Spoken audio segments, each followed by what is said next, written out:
Happy Halloween, Melissa. Hi, welcome to Chili's. I demand to speak to a manager. You're speaking to the manager, owner, operator, eternal keeper of Chili's. Hi, I'm Bob Chili. Do you want to hear about our Mountain specials? Dew. You gave me water.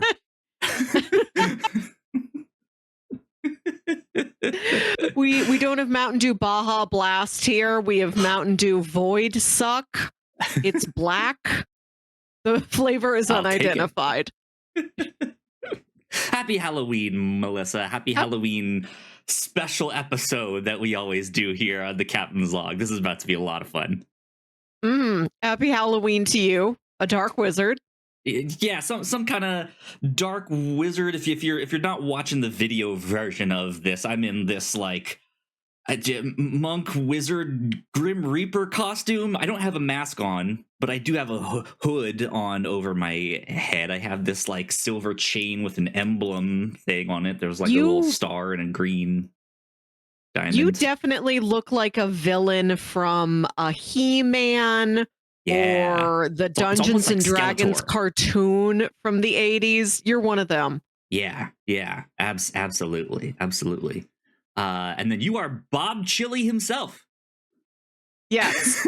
The first time either of us is dressed up as a Whatnauts specific character from the Halloween episode lore because a McRib Sterling costume is too difficult. I'm Bob Chili. Didn't have a mech suit lying around. No, couldn't make myself look like a Danny DeVito without putting in a lot of time and money.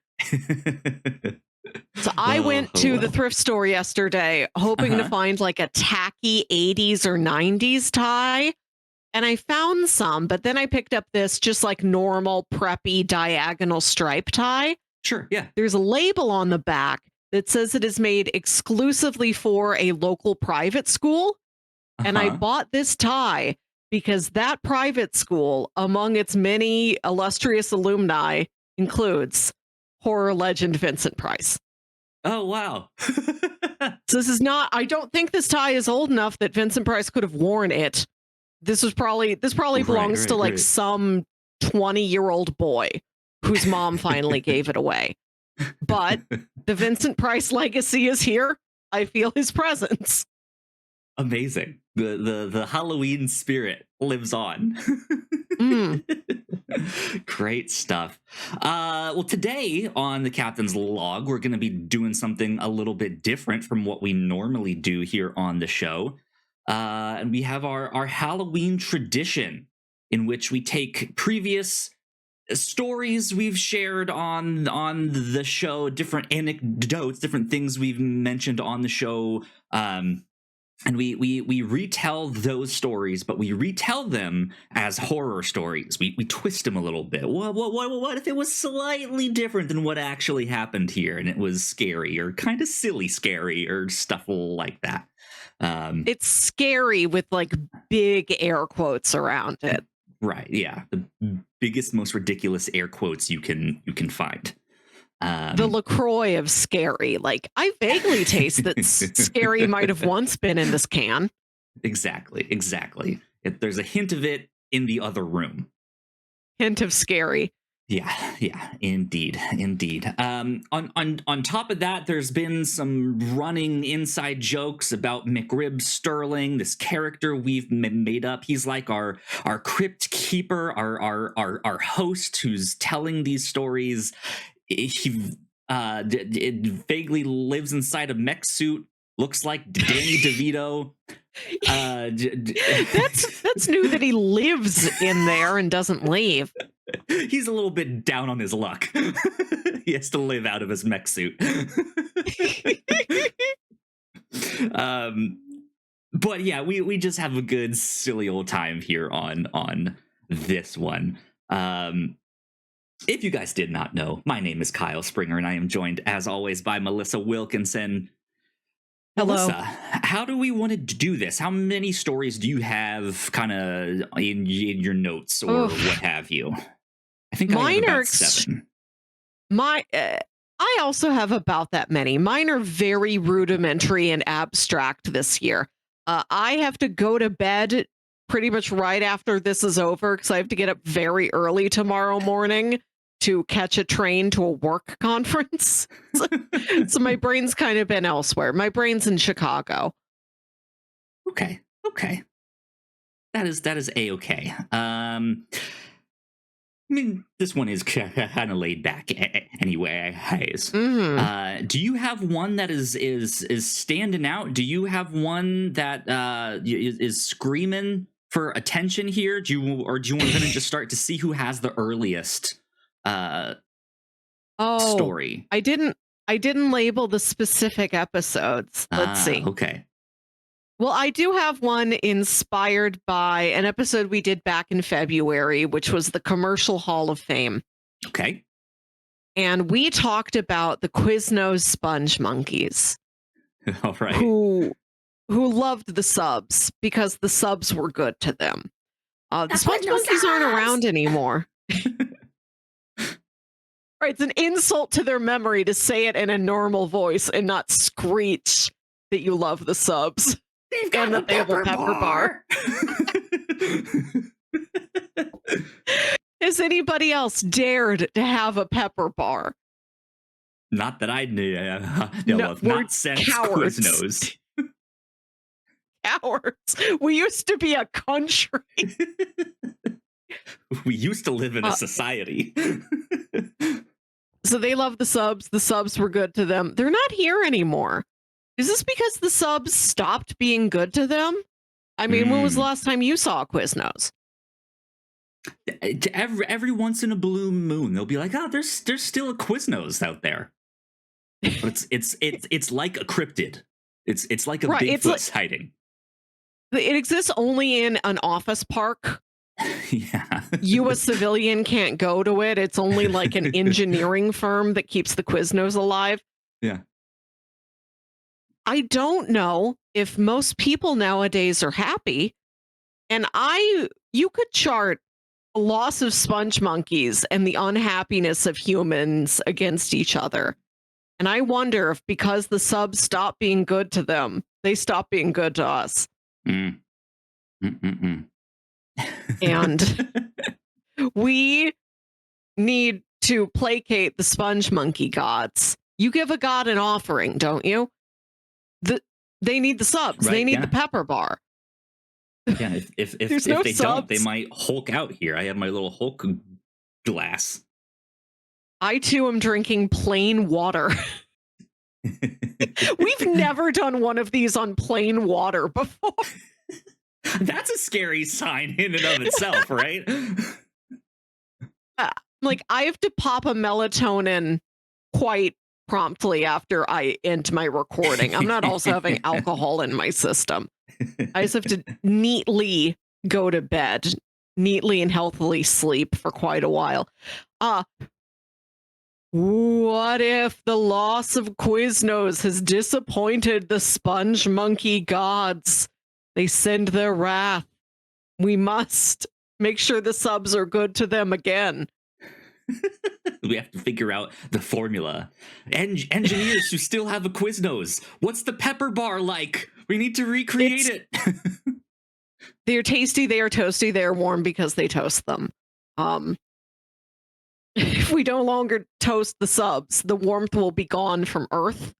We'll enter into an ice age. Only the sponge monkeys can get us back out.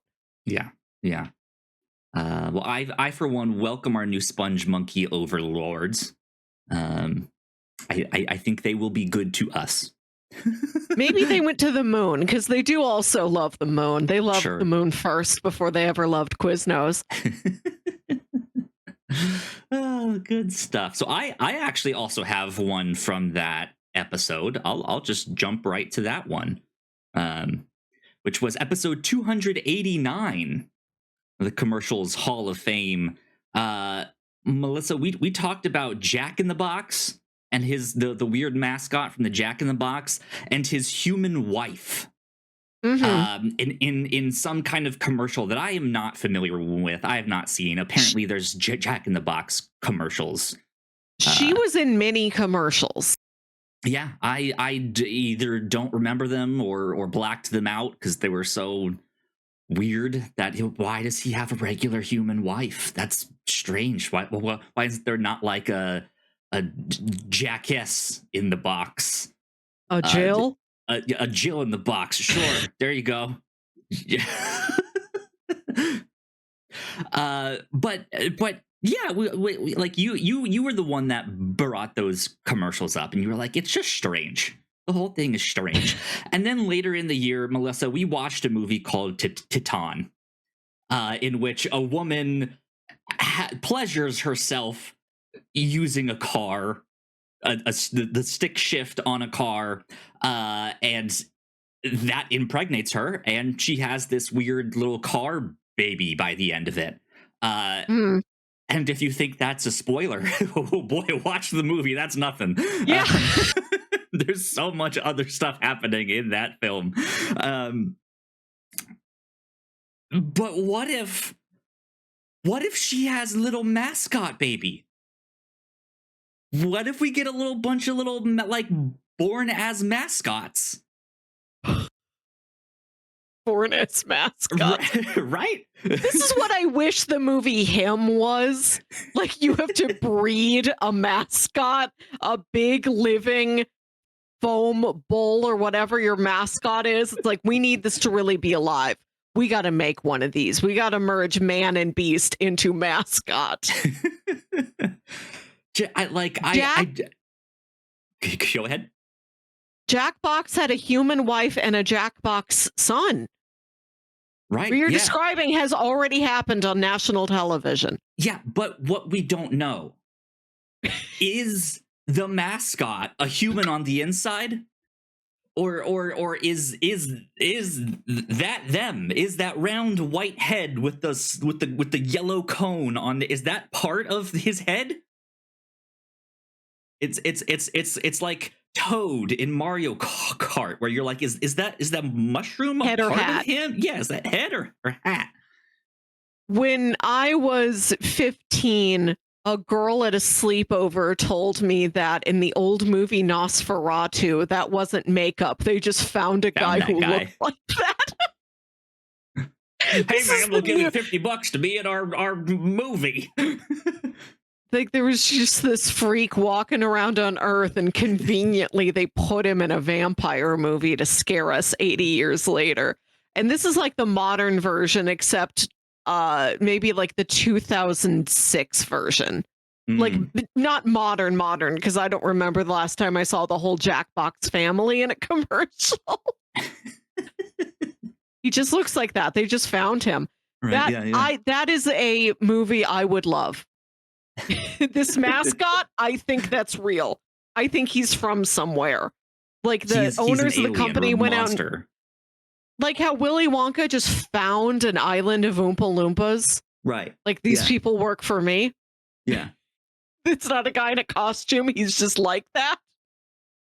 And yeah, I think the horror of this whole situation is, like, can this happen then to other mascots, sports mascots? Do we know which one of them really has a person inside, or which one was birthed like that?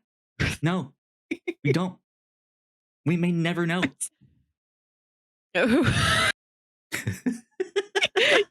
Makes you think, huh? It's like the first Omen, but instead of giving birth to the Antichrist, you're giving birth to Gritty. Right? Yeah. Yeah. Hockey exactly. Mascot Gritty. Gritty, where's your mom? Show us. Your mom.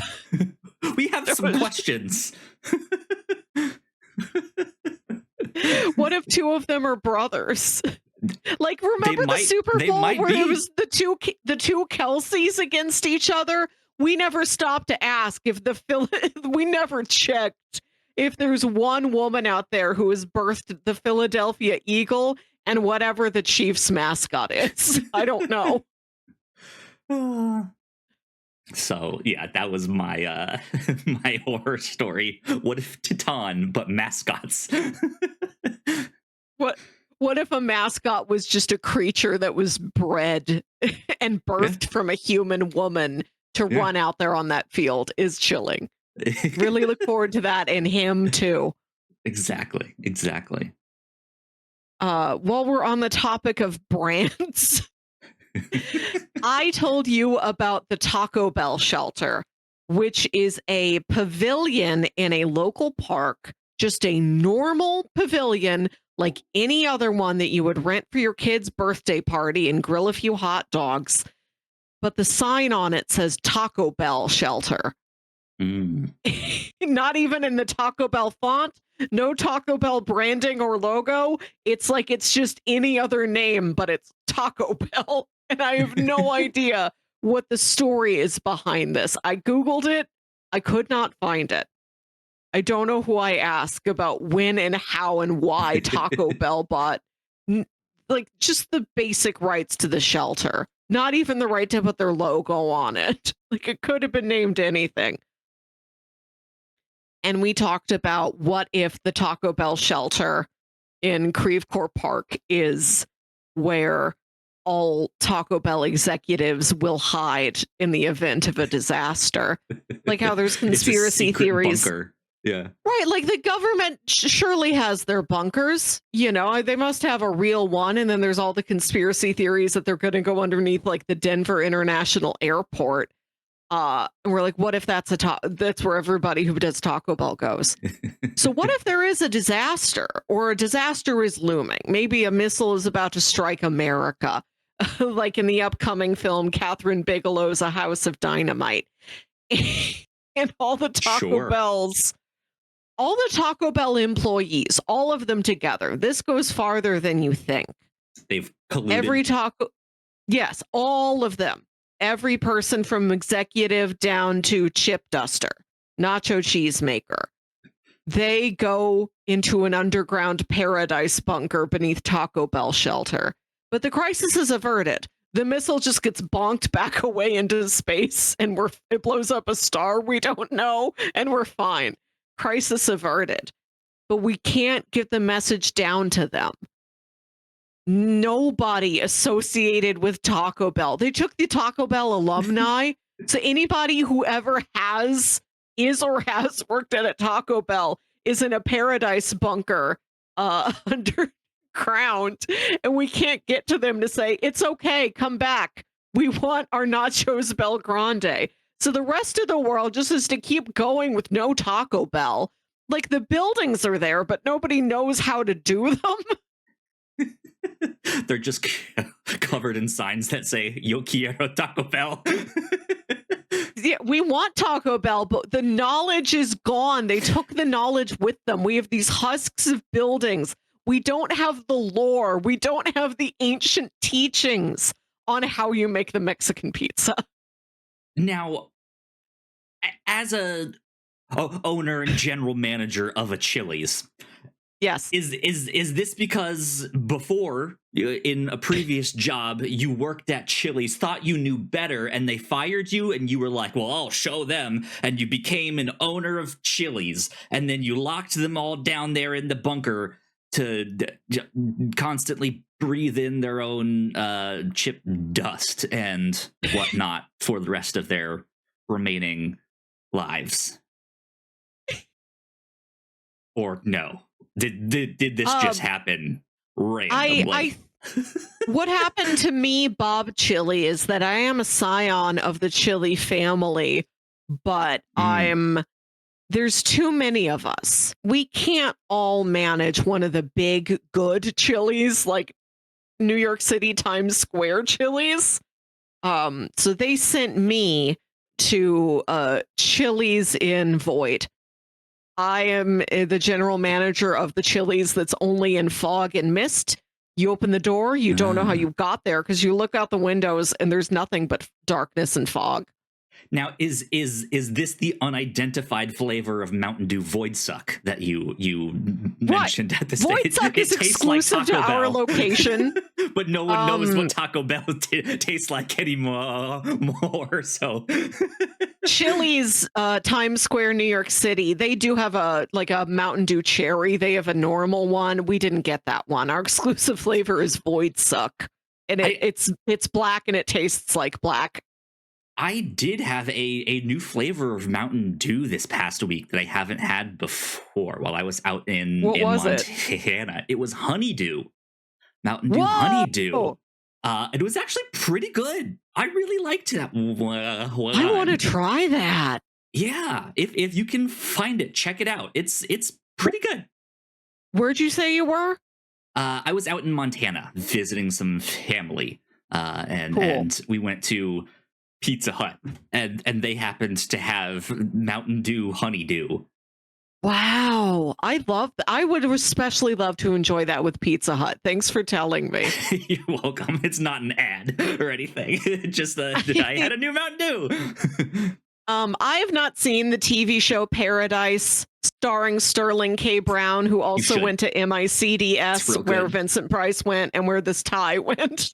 This tie might have known Sterling K. Brown. I don't know. If you unstitch one of the sides, there's a secret compartment with a note inside, right? That says how to get one into day the I'm going to be nominated for an Oscar. Yeah. Watch Paradise on Hulu. Paradise is, you think you're just watching a normal like government like a West Wing, but then they're all in an underground bunker. I presume there's more, but that's the beginning of it. The note on the back also has the ingredients for a cheesy gordita crunch. I'd love to see a show that starts out like a normal workplace comedy about a Taco Bell or similar unbranded restaurant, and then you find out they are in an underground bunker, and the underground bunker is only Taco Bell employees, and they're building a Taco Bell based new culture, new society. Taco Bellsburg. Oh, good stuff. Let's see. I'm going to jump back to episode 287, Interesting Blue, which I believe was our first one of the year, in which you described the snow stand. For those of you who don't know, obviously you guys know how to make a snowman, but you might not know how to make a snow stand. There's a character in the cartoon Gravity Falls by the name of Grunkle Stan, and he's kind of this curmudgeon business owner that's really into these like cryptids and knockoff conspiracy theories of like, look, I have this shop full of all kinds of knickknacks and doodads and all of this stuff. And meanwhile, it's the Grimloblin, half gremlin, half goblin. Right, exactly.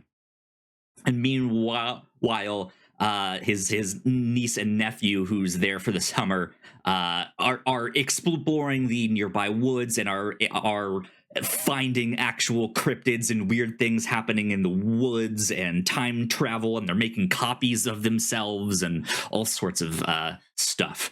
And so in this world of oddities and weird things, I believe it would be very possible for Grunkle Stan to stumble into the wrong door, in which it transports his spirit into a snowman.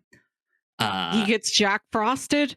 Yeah, something like that, and he just has to find his way back and go back through the door before he melts. Right, but here he is in St. Louis, just stalking Melissa for instructions and directions back to Gravity Falls. He's like, you must know. Yeah. I know, but you watched it. You think he's stalking you. He's there to murder you or something, because there's this weird snow stand there, right? And so you're surely it must be a threat. Exactly. You're running, you're scared, you're screaming, all that stuff. But as he's seemingly attacking you, all he's asking for is map quest directions. Grunkle Stan is definitely still on MapQuest. Yeah, he still is. Why? Because I can print them.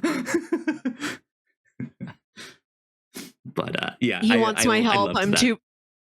There's a Grunkle stand made out of snow that needs my help. I'm too busy helping another early 2010s cartoon character made out of an element. Like, sorry, I gotta help Benson from regular show, but he's made out of sand. You gotta put your name on the list. I'll get to you next. But I'm melting.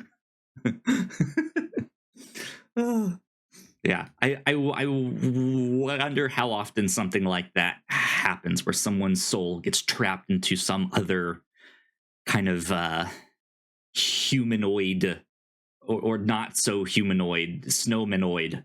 The attack of the snowmanoids.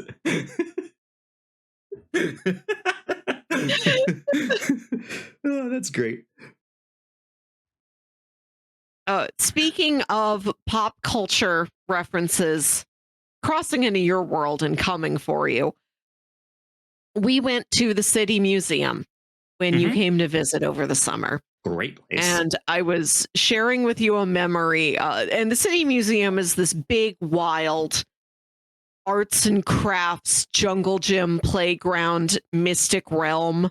This truly feels like you've opened a door and gone to another dimension every time you turn the corner in there. Yeah. And there's a cave section. And in the sort of mystical caves, there's like a little cabin inside one of the caves. And I told you a memory of being like 14, and me and my friends went here and we all just huddled in the cabin and talked about our theories for Lost. What was going to happen on season 1 of Lost, early Lost theories. Yeah. And later, as you are scrubbing through all of the video you took while we were in the City Museum, just minutes after I shared that story with you, there's some little kid running around yelling for his brother, and his brother's name is Sawyer, the name of an important character from Lost. Incredible.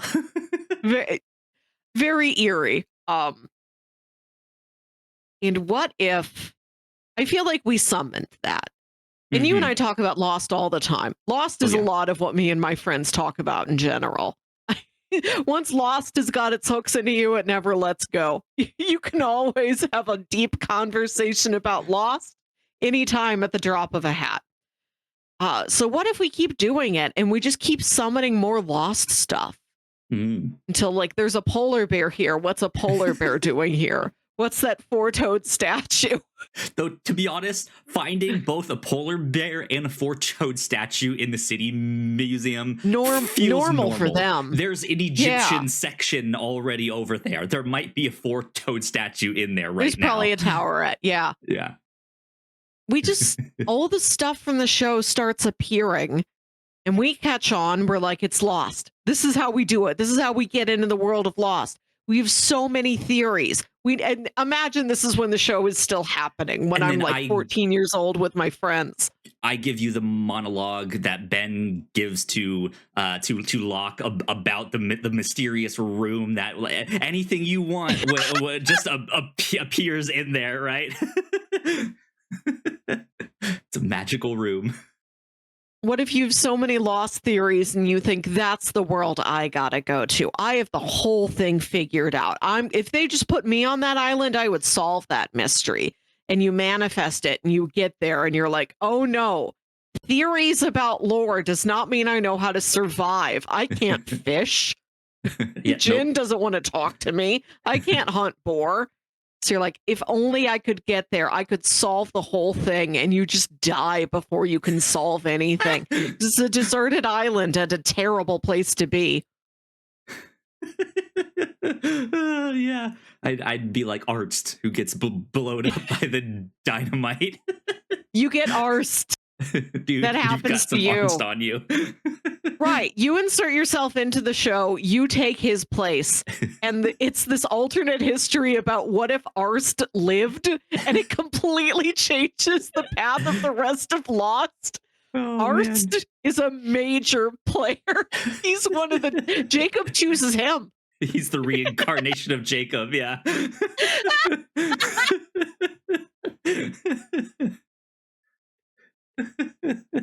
And instead, you're just like a sub-level Nikki and Paolo. That's all you are in the show. You're below Scott and Steve. Oh, that's great. I'm not on the manifest. Oh man. All right. I'm gonna go to my next one. So I did one from episode 289, and I went back to 287. I'm gonna go to 288. Sim racing midlife crisis, in which we talked about actors who should play Santa. And I to be honest, don't remember quite how that came up, or who we nominated. I want to draft it. That was an idea for a pop culture fantasy draft. We all draft actors we want to see play Santa Claus. What if the role of Santa Claus? We've all seen, or a lot of us, especially our age, has seen the movie Santa Claus, in which they knock Santa off the roof and then put his clothes on and becomes Santa, right? What if Santa was more like It Follows, where to pass on the legacy, Santa has to murder someone, or infect them somehow? Because I guess if they get murdered, right, they don't, they're dead, yeah, or they die and then come back as Santa, right? They are the next. It sucks being one. Santa. You want to pass it on. It's terrible. It's like the curse and smile. All of the logistics to get everything delivered. FedEx isn't replying to your emails anymore, right? In Smile, you have to somebody has to witness a death, and that's how the Smile curse gets passed along. So you have to arrange for all of this. Somebody is to witness a death, so somebody is to die, but somebody still is to be alive, and it backfires many a time. To pass along the Santa curse, you just have to make sure somebody else witnesses a gift giving. So you just stick a gum to somebody. Congratulations. If a person witnessed that, they're Santa now. Yeah. But they've made a number of Christmas horror movies now that what if Santa was evil, or what if Santa had to kill a bunch of people to do X, Y, and Z? What if he had to? Right? Just what if he just did, has but he had to. No other choice. For reasons. Air quotes reasons. Santa, why? Reasons. Air quotes in his big Santa mittens. Yeah, it's the oh man. But yeah, you could play somewhere in that space with passing on the legacy of Santa, and Santa having to do some horrible thing to be able to pass it on. Would be an interesting horror story to witness. What bothered me about the Santa Claus is that Scott Calvin knocked Santa off the roof. Santa's dead. Nobody cares. It's all about onboarding Scott Calvin as the new Santa Claus. There appears to be no mourning at all for the old Santa. They don't care that he has died. The old one kind of evaporates, right? Isn't that what? There's not the ambulance comes to pick up a body or something like that. I know. So he's just gone. I know. There's no logistics. There's no business to do around this old Santa dying. But they go to the North Pole and they see David Krumholtz, and he is unbothered. They don't miss that guy at all. There's no tribute. There's no moment of silence. It's just business as usual. Time to onboard a new Santa. Good riddance, old Santa. The gritty crime noir side story about the detective who finds Santa's body and then thinks it's that main elf that did it, and he has to prove that it's the elf. But he fights those elf squad, the elves that do all those flips Prep and stuff. landing, right? Yeah. The amalgamated Santaverse.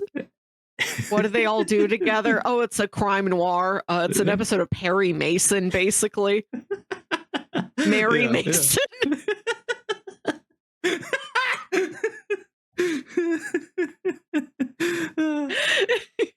So good. So good. So good. What do you got for me next, Melissa? So you mentioned you just went to go see some family. Mm-hmm. Frequently, you'll go see family, and there will be special stuff for you as the company. You go to the guest room. It's a room full of stuff that is only for the guest room. You get the special little soaps. Sure, yeah. Your mother might have had this stuff. Like, that's good china for company. Those are the good towels for company. Only company gets to use the little soap that's a seashell. But I'm not a company. I'm a person. I'm not an LLC.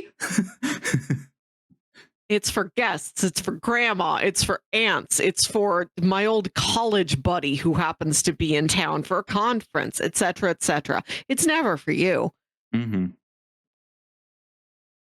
How far does it go? How deep like, does Mom, this can I use this? really go? Mom, can I use this towel? No, it's for company. Mom, I'm gonna have some cereal. No, that's company's cereal. How about a glass of water? That's company's water. Company's bed. Get out. You're wearing company's clothes. Give me your clothes back. That's for company. Ew. The name Kyle is for company. I'm taking that away. That's not yours. Dang it. It's for special occasions. Be polite. It's for special occasions. Okay. You're just reduced to nothing. Everything is for, like, what if grandma comes? Give it up. This feels like a Junji Ito story in the making. They slowly dehumanize this person by just taking away everything that represents their identity. For some mythic company. It's like Waiting for Godot. Company never comes.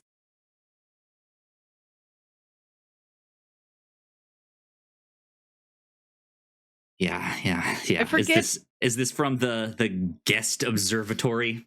The guest observatory, yes. Yeah. All of these are from episodes. I just didn't write the episodes down. Thank you. So 294. Good soaps for company. Yeah, I always thought that was really funny when, like, not even stuff that was like for guests or for company, but just like, oh, this is decorative soap. You don't use this soap. It's just decorate. It's like, well, what's the purpose of it being soap then? You might as well just make it a plastic square. Like, it has a use. It has a purpose. Use it. It's like, no, these are the decorative towels. Don't go in that room. That's the, like, decorative living room, right? That's our mock living room, like in a museum where they've recreated a historic room. There's no life in there whatsoever. I don't know if you go to a lot of arts and crafts fairs like I do, but there's so many soap makers. They make the elaborate soaps, and the soap is like in the shape of a cupcake. You're like, when am I going to use this? Do I just, like, rub the cupcake over my body? Do I hold on to it until company comes over? What do I do with it? And you're like, I want to support these small artisans and business owners, but, like, how many fancy soaps do I need? If I buy all the fancy soaps, then I'm the fool who spends their money on that. Oh, man. The legendary company is coming. Company is coming. Yeah, I also have one from episode 294, the guest observatory. Of course, in that one, I was talking about a video game called Blueprints. You're basically exploring this house, and every time you go into the house, it changes. The rooms are in different locations. You might discover new rooms, stuff like that. It's a great video game. Still, I think maybe my game of the year still. But in that episode, we also talked about, hey, we only have a cinema corner. We have one corner in the house. And then we formally added our Formula One corner. We did a Star Wars corner in that one, and then our pop culture lightning round is our like honorary fourth corner there.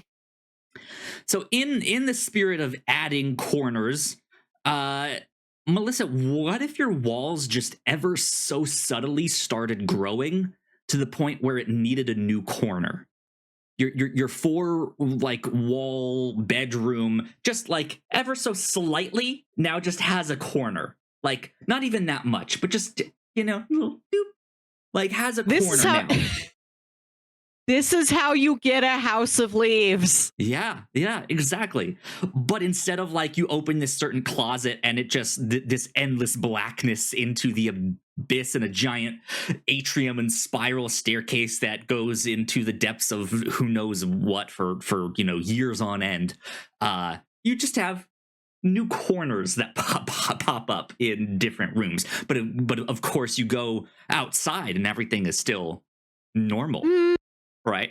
You just have these like, because you know how certain house designs might have that like little like window indentation and it's like that 3 thing, and it's just awkward to kind of fit furniture in those things. You don't know what to do with it as much because it's like, do I put an end table in there? Do I like put a couch up against it to have this weird awkward space behind it? What do I do? It's not an indentation, it's an outdentation. Yeah, but like it's just it drives you insane because your house starts getting more and more corners and you can't fit your furniture in there, and you either have to buy new furniture or put it somewhere else, and so you're constantly just having to wake up and change the way your room looks every time. But what if you're the only one that can see it? And everyone else is like, "What, Melissa? You're just going crazy. What are you talking about? This is a square." You're like, "No, it's an octagon." I love that low stakes hallucinations where you're just seeing an architectural feature nobody else.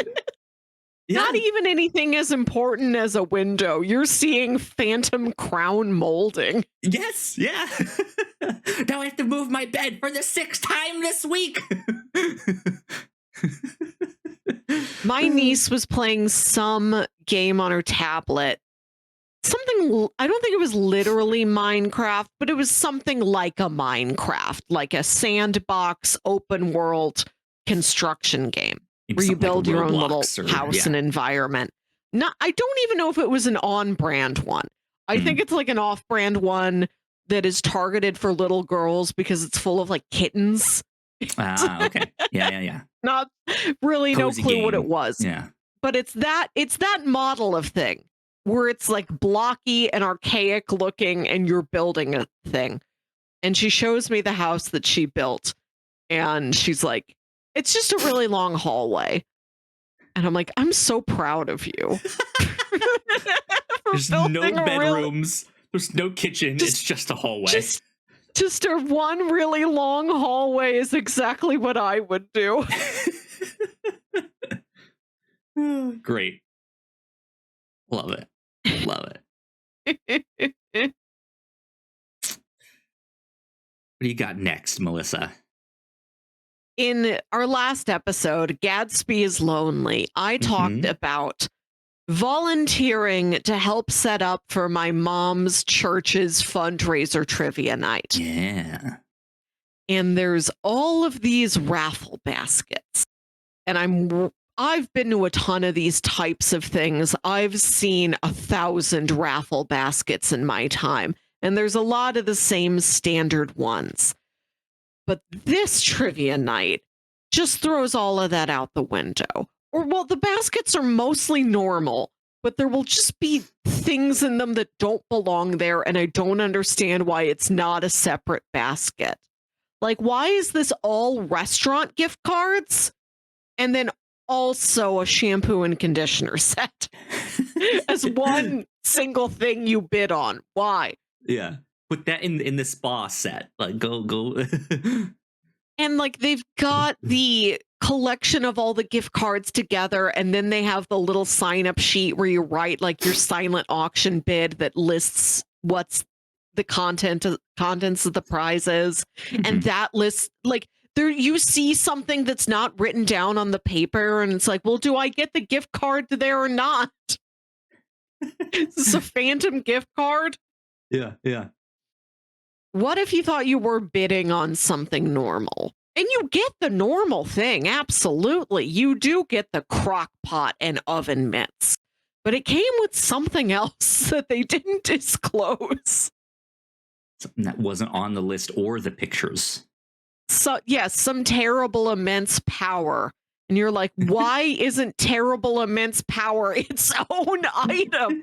Do you know how much money you would fundraise if you put out silent auction, terrible, immense power, and the starting bid is like $250? It's so you ominous. Could probably break 1,000. And they're like, I don't know. Kathy just gave us all of that stuff. And we're like, I don't know. It's the Kathy basket. Crock pot, oven mitts, terrible, immense power. You're bidding on it. You won. Terrible, immense power, courtesy of Catherine. Thanks, Kathy. You just have to take that home. With terrible, immense power, you have no time to put anything in the crock pot. You're always on the go. Well, yeah, I mean, you've heard the saying, with terrible, immense power comes terrible, immense responsibilities. Yes. That's no time for fun baking projects. You can't enter the chili cook-off this year. You're busy doing terrible, immense things. And the chili cook-off is not one of them. And you don't want to see what it's like when the chili cook-off is a terrible, immense thing.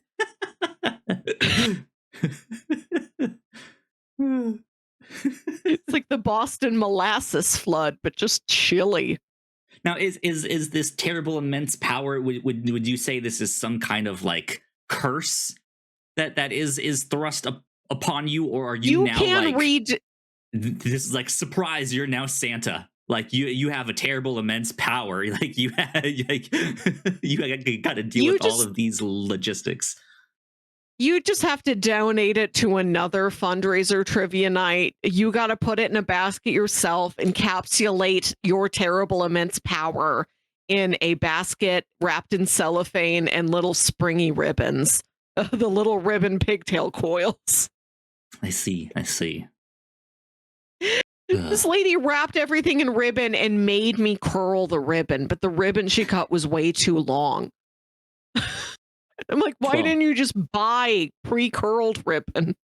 As I've always said, heavy is the head that wins the raffle. So, yes, you just have to donate the terrible, immense power to the next community raffle engagement. But if there's too mmmany things and nobody bid a raffle or a silent auction, maybe nobody bids on the silent auction and you still have it. This has to be passed around like some tacky white elephant gift in a suburban enclave. Being like, oh, terrible, immense power. Thanks, Jim. You got it last year. I remember that. I was really, when I shook the box, I thought it might have been a slap chop, but no.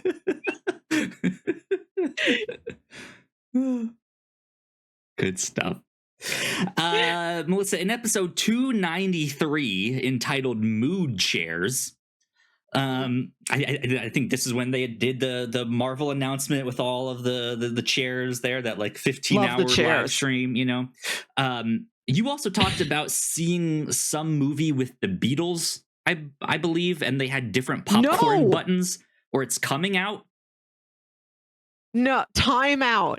This is a movie announced by director Sam Mendes. He's going to do a 4-part Beatles biopic with one movie focusing on each of the 4 Beatles. And I've heard everything from these 4 movies are coming out simultaneously on the same day to they're 1 week after each other in the same month.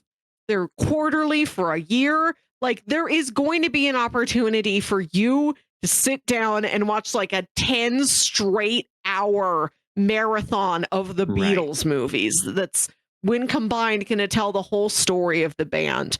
And I was just wondering, is that one popcorn bucket, one souvenir themed popcorn bucket, or 4? Do you get a bucket that's shaped like each of them? Do the 4 buckets combine like Voltron to make a bigger popcorn bucket? Yeah. So I took the idea of that, and I know that you also recently kind of got an introduction into K-pop, and a little bit of the very slightly. Who. Yeah.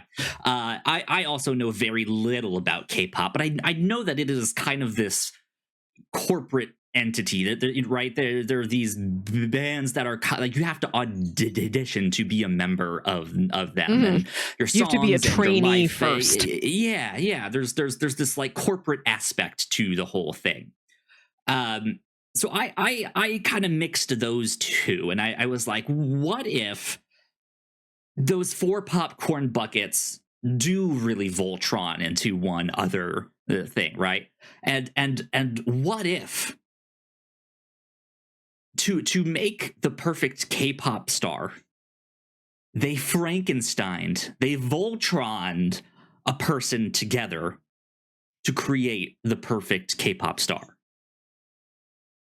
And so he has the face of someone, the arms of someone else, the torso of someone else, the right leg of this body like girl, Arnold with a Denzel face. Yeah.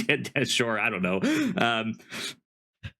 But yeah, what if there was some kind of like riff on Frankenstein, but it was some corporation trying to make their K-pop star, and it's like the life of this K-pop star.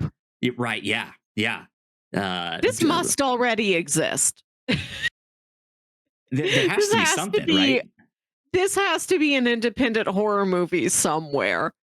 We need to make the perfect boy band. We grow the boys in a lab, but they're too small and weak to survive on their own. So we just made one big boy who's the whole band unto himself.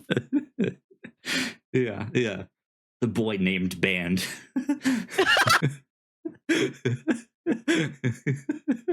Life's not easy for a boy named band. He's just misunderstood. I thought that'd be fun. Fun little Frankenstein horror story, K-pop, something. That'd be good. I'm also gonna go old school with mine. Picture, if you will, a young couple. They get in their car together, they drive, they take a leisurely romantic drive one night. They go out to a lookout point makeout hill. They're making out in their car, smooch, smooch. They hear a scraping noise. What's that? I don't know. I'm going to go look. Okay, be careful, Tommy. I'll stay here with your varsity jacket. He goes out to look, and there's a hook on the door. And he brings the hook inside, and he's like, honey, look, it's the dough hook that goes with the Kitchenaid stand mixer we got from your parents for Christmas. Remember, we registered for the dough hook, but it didn't come with the dough hook? Here it is, the dough hook. This is haunted by hook. This is inspired by the episode Ricotta Festival, where you tried to bake a bread, and I'm like, you needed to have the dough hook. And I just think dough hook is a very funny phrase. The dough hook-handed man. The bread turned out okay. It wasn't that bad, but it would have been a lot easier. Yeah. If you would have hooked it, it would have been a better bread. Have you ever seen the movie Moonstruck? No. In the movie Moonstruck, Nicolas Cage plays a baker, and he's missing an arm. He lost his arm in a baking accident. I I forget exactly what happened, or maybe he got angry and cut it off for spite, like in Banshees of Inisherin. I don't remember, but he's a baker and he doesn't have a hand. And I think it was a real missed opportunity for him to have a hook hand, but it's a dough hook. Right, yeah. The haunted baker. And he has a hook for his hand. A dough hook for a hand. Scary stories to tell in the kitchen. Yeah, we need more in, like, the hook thing is overplayed, right? Just just a regular hook. But who has a regular hook nowadays? No one. But who has a Kitchenaid? Right. Quite a lot of people. Yeah. You never know who the killer could be. We all have a Kitchenaid. This is the killer on a horror movie that takes place on the set of a cooking competition show. Exactly. The dough hook-handed man. I know what you baked last season.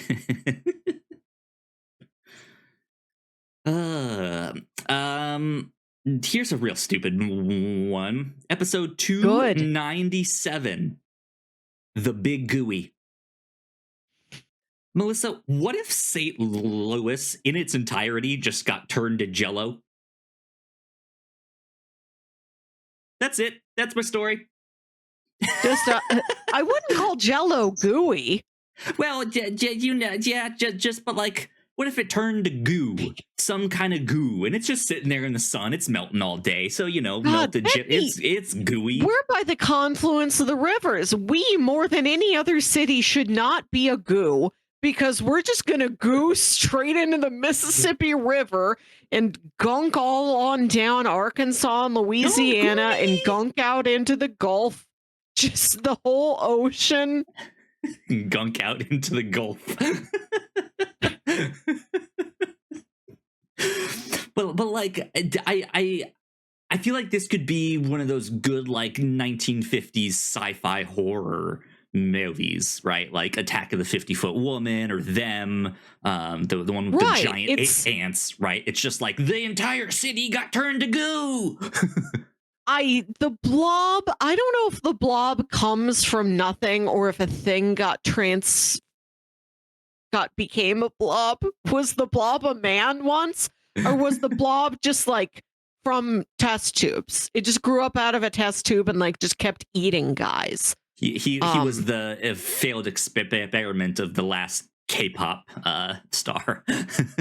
What if they were goo? Kids love goo. Goo's got multinational appeal. Goo never ages. Goo never ages. Goo don't crack. Yeah, I'd love to see a city become goo. Because then you'd have people trapped in goo in like skyscraper tall goo buildings in a goo arch, right? Goo arch. I was saying goo arch. Like we'd have to like mount rescues to go into the goo to get people out, or people on their own swimming through the goo to find others and save them. Right? Can you swim through the goo? Yeah. I know I've seen this. I've seen some good goo escapes before. What are you watching on YouTube over there, Melissa? Best goo escape compilation. Thinking of like an episode of Futurama or something like that where this happens. I know I've seen like I'm trapped in goo and I gotta wiggle my way out of the goo. I know I've seen this. You just wake up one day and goo. Everything is goo. Good morning. Is goo. Good morning. Yeah, on Mythbusters, when they would use the ballistic gel and they'd model like the ballistic gel torso, it's like being encased in that. And I bet that's what they have nightmares about, the Mythbusters. What if I was inside the ballistic gel and I had to get out? What if I'm really made of ballistic gel? I've never seen my insides. Right. Maybe this is why we use it. It's so accurate. How do I know I'm not gel in there? Exactly. Inside am I goo? This is our myth today. What's in here? Melissa, I believe you have one more. Am I correct? Yeah, I've got another real stupid one.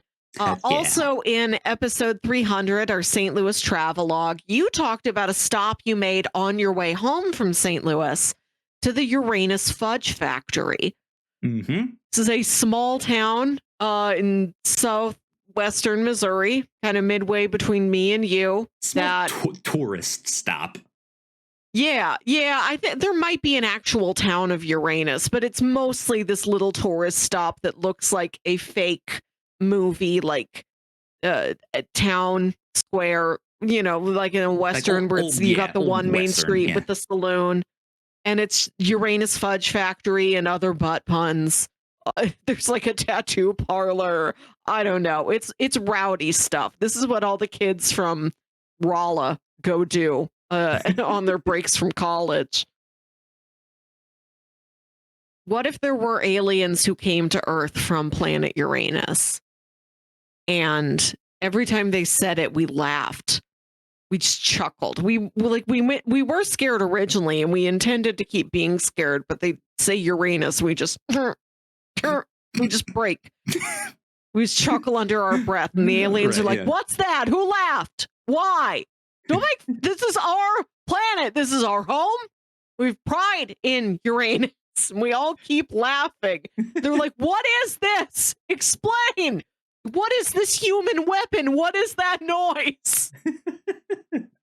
Does our laughs like physically hurt them when we laugh at Uranus? Maybe it's like in War of the Worlds, where the aliens are taken down by just the common cold, or in Signs when they can't do water. Yeah. These are Uranians who came to Earth, and 70%. They can't be derisively laughed at. You know who takes them down? Just like a gaggle of 7th grade boys. See, we could laugh with them, but we can't laugh at them.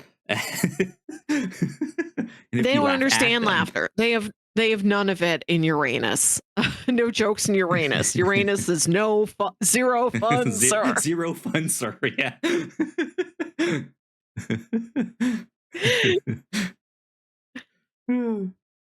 They come, and they've got all the weapons in the world, but they come down here and there's just like a couple Snickers, and they're wounded.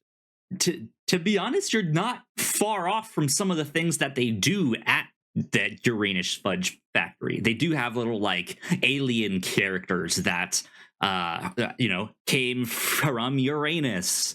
And in one of the bathrooms, there's like paintings on the wall, and they have like binoculars or some kind of magnification device, and they're like looking down at you as you are peeing, and their little talk bubble is, "Oh, so that's what that thing is for." It's stuff like that. I love aliens that they come down here with all the Uranus puns, but they don't know they're puns. They're making genuine, serious, threatening statements, and they don't understand why we're laughing. They don't get why we all make this chuckle noise when they say that they secretly infiltrated us through the fudge factory. Exactly. Well, speaking of chocolate, in episode 303, M&M's Nightmare, we talked about these obscure M&M's characters throughout the years in different advertisements, different comics that they've appeared in or something. Who knows what, right? Just all these weird, obscure M&M's characters. So I thought, hey, you know what? M&M should spend the money one year and make their first feature-length film. And it just needs to be Gremlins, but the M&M's characters. Oh, I love that. Right, just this rabid bunch of obscure M&M characters of all sorts of different types and personalities and colors, just kind of doing whatever, causing chaos, tying someone down like Gulliver's Travels or something like that. What are the rules? Can't feed them after midnight, kind of thing. Right.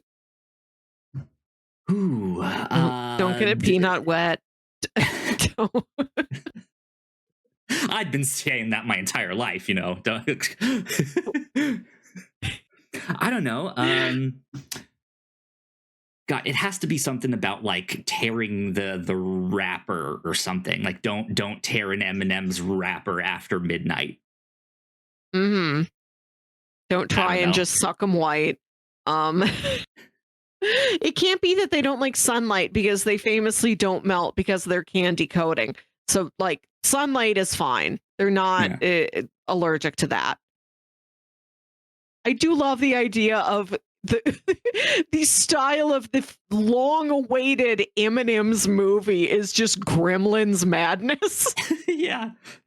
I imagine them like in a movie theater, like causing chaos. I imagine them like tying someone down, like what is it, Gulliver's Travels or something, right? Like that kind of thing happening.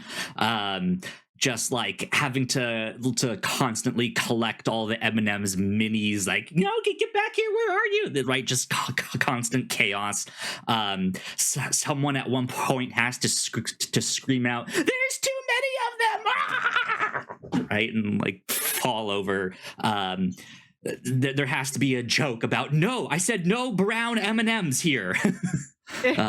Something like that. All the brown M&Ms come back to kill that person, right? I don't know. I just thought it'd be fun to let's just have a lot of something just kind of take over. Are you picturing digital effects, little animatronics, people in suits? All of them. Oh, I love that. They're all different sizes. It's all like cats. Yeah. You can't get a handle on the scale. Yeah. Because I mean, some I feel like would have to be CGI, but I like the fact that like you showed me a picture of like all these M&Ms. They do have all different types, right? They have ones that that looks like a mascot. I wonder how that one was made. You have ones that look CGI. You have ones that look like they're from a comic. Right, so I want this mix of like CGI and 2D animation and people in a costume and this is across the Spider-Verse. What you're describing, this is M&Ms across the M&Ms-verse. The Mars verse, yeah. Miles Morales, M. Mm-hmm. We're thinking Disney hire us. Mars, hire us. I would also love if there was an M&M's movie that's just a straightforward adult drama, like it's The Big Chill, but all the characters are just the M&Ms. It's the office drama with the mime that also works there. Yeah. Some crime noir. No, this is an envelope. the Mission Impossible, Fast and the Furious action movie, the one where we get them like jumping out of the helicopter. They're tied up on the thing with the bomb there. Like, what if they just took their commercials and expanded them out into real movies? Mm-hmm. That's what we need. We need. I feel like we do like the M&M's characters enough, and they are consistent characters. They've been around for 25 years. If you put them in a movie, that is a value add. If I heard Red M&M is going to be in Fast and the Furious 10 Part 2, I'm going. I want to see how Red plays against Tej and Roman. I think treat them like character actors. Treat Yellow the way you would treat J.K. Simmons. Like, oh, Yellow's in this. Always good work from Yellow. Exactly. but yeah, that's my my final story here. Just tons of M&Ms in a Gremlin style movie. Now I am obsessed with imagining the M&M's movie. Like that's more believable to me than like the Emoji movie. Like I roll my eyes at stuff like that. I'm like, what are you doing? I mean, but M&Ms, there's some level of fondness for them. I do want to see what that is. I like those guys when I see the commercials. What do they get up to? What's their character arc going to be from beginning to end of the movie? Yeah. Like, does Red learn to like really admit that he loves yellow? Oh no. Who knows? Who knows? Next year, can we do another candy movie? Like next year, it's like, think about it. What's the Butterfinger movie? it has to. I mean, my mind immediately goes to some Simpsons something. Okay, I was gonna say the Butterfinger movie, like Butterfingers, clumsy, an accident. Butterfinger the movie is just Final Destination. Just a series of freak accidents. Messing up something and like he has a sharp stick and it falls out and hits someone. It's part Mr. Bean and part Final Destination. Yeah. Welcome to Butterfingers. Oh, God, Mr. Butterfingers, watch out. That's Art the Clown? That's the next big role for the guy who plays Art the Clown. He's going to put his silent miming skills to work playing Mr. Butterfingers, a new horror icon. Oh, good stuff. Good stuff. Good stuff. Well, yeah, I think that's about it for our horror stories and stuff for this year. Let's see. I know in the past we've tried to come up with new lore for Sterling McRib here. Well, I think learning that McRib Sterling not only appears in a mech suit to make himself look like a big Ronald McDonald, because I guess that's his job, his curse, his craft, his craft. He's an artist. The fact that that's like his home, he like scuttles around in there like a hamster. He's got different tubes and different spaces. Yeah. He's got like instead of a little water drip, he is the entire soda fountain in there. So on the inside of his cockpit, we've got this little Danny DeVito guy who's inside the Ronald McDonald mech suit that makes him look like he's like 16 feet tall. In his control panel, his like mech pilot control panel, he does have the full Coke soda fountain and the McFlurry machine, but it's broken. Yeah, always. Good stuff. Well, I think next episode we're just gonna kind of be back to our normal, usual shenanigans, all that good stuff. So be on the lookout for that. We didn't really do housekeeping this time, but over on the review show, we're back to covering the Americans for the rest of the year. And if you want more kind of silly spookiness, we just covered Garth Marenghi's Dark Place over on the review show. So go check that out as well.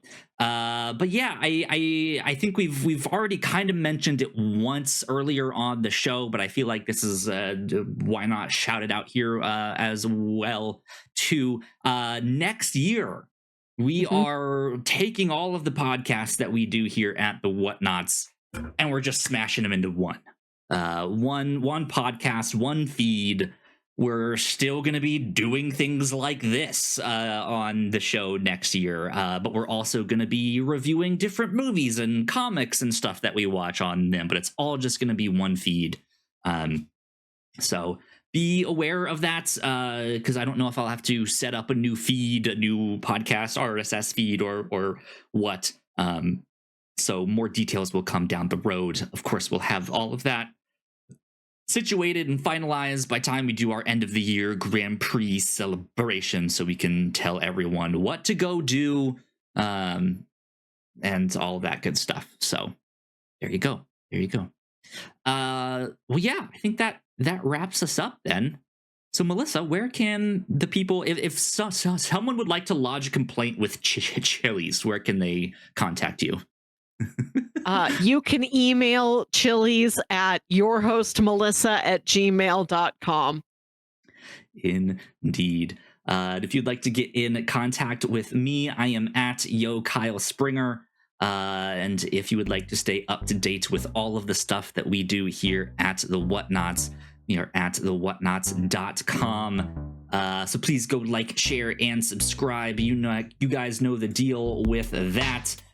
If you are watching this, oh man, I had to have the song all messed up here. If you're watching this on YouTube, go check out more of our videos over there on that side of the screen. You guys know the deal with all of that as well. This has been number 307 of the Whatnauts Captain's Log. We will see you all next time. Bye. Bye.